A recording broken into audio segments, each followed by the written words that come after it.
This episode was fucking insane. Episode 17 of JJK Season 2 just dropped, and honestly, after the amazingness that was given to us last week with the fight between Sukuna and Jogo, I didn't think that they'd be able to really top it. Like, the way Sukuna was laughing had me hype as hell throughout the entire fight, as he was absolutely piecing up this guy Jogo. Like, at this point, it wasn't even a fight. This guy Sukuna was really just testing his new movement on Jogo. But the point is that fight was honestly spectacular in my opinion. And I'm pretty sure the vast majority of JJK fans also think the same thing. But after watching this episode, I really feel like I was proven wrong once again. Hey guys, DarkheroJosh here, and today we're going to be talking about my thoughts and opinions on the new JJK episode. So without further ado, let's get straight into episode 17, Thunderclap Part 2. Sukuna versus Mahoraga. One of the most anticipated fights in JJK as a whole to be animated this season, and from start to finish, this fight was straight gas.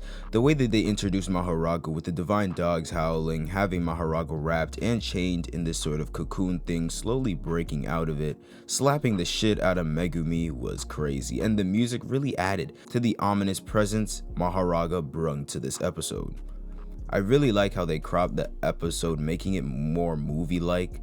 I know they did this with the last episode with Sukuna and Gojo, but I don't think it lasted for the whole episode like this one did, or at least the majority of the fight.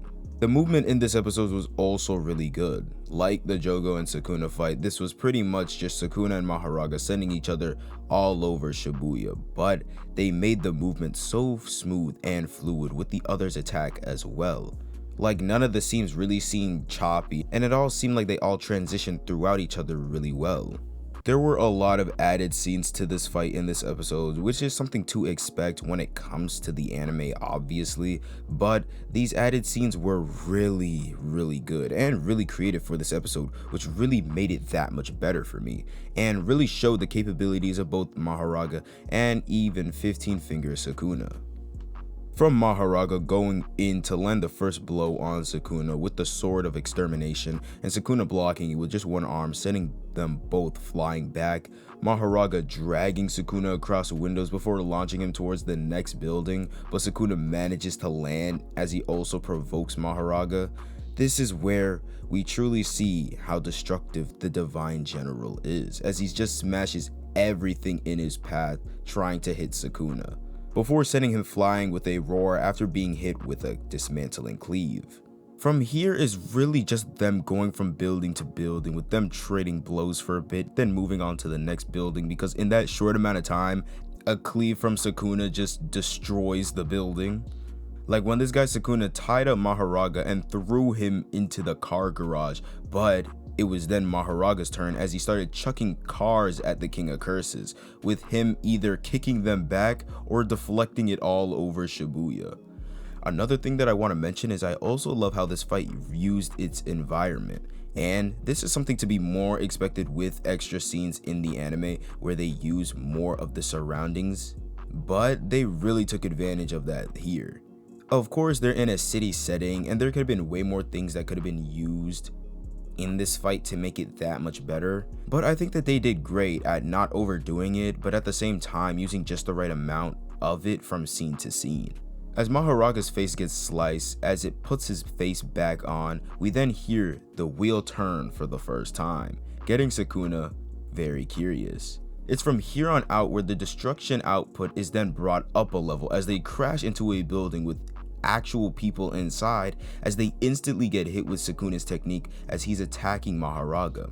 More cars and trains are flying through the streets of Shibuya, planes are dropping hot from the sky, and Sukuna is just swinging through the streets using a crane. All this with a banger of an OST playing in the background was making me jump out of my seat, if I'm being completely honest.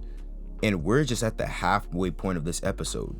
Seeing Sukuna absolutely obliterate Mahoraga with dismantling cleave was cool and all, don't get me wrong, but when they started showing us cleave and dismantle and how it looked after Sukuna said to Mahoraga if he could see his technique, with the addition to Sukuna's laugh echoing through the place, made it 10 times better. as they were building up what most people were waiting for in this episode, Sukuna's domain. Now, we've seen Sukuna's domain before, but this build up for it in this episode was crazy. Like the way that he was slowly making the hand sign for his domain with that insane demonic smile on his face the entire time, while we were just waiting for him to say those two words we've all been waiting for: Malevolent Shrine. How they had the shrine come up from the ground with the skulls rising was sick. And the way that the narrator was gassing up Sukuna's domain to truly be a divine technique as we transition from place to place, watching all of Shibuya get absolutely trashed by his domain made it all the more better. Seeing all the slashes behind Sukuna in his domain before he used the fire arrow was cold as hell. Although it was shown from a different angle from the one in the manga, and although I would have preferred the manga version more, it was still cool nonetheless, as he pretty much burned Shibuya to dust and ashes, switching with Yuji at that point. Overall, despite the animation being a little inconsistent with this episode here and there, and the JJK team being limited with time, I think that they did a phenomenal job, especially from what they were given, with the odds pretty much stacked against them for real. But other than that, everything else in this episode was absolutely amazing. The animation, as I just said, the sound design, the background music, the OSTs, the choreography, the added scenes, everything about this episode was just great, amazing, phenomenal. But yeah, that was just me yapping about my thoughts for this episode. So if you guys did enjoy the video, then please leave a like, subscribe to the channel if you're new, and comment down below what other things JJK do you want me to talk about next on the channel. And without further ado, I hope you guys have a great day, and see ya.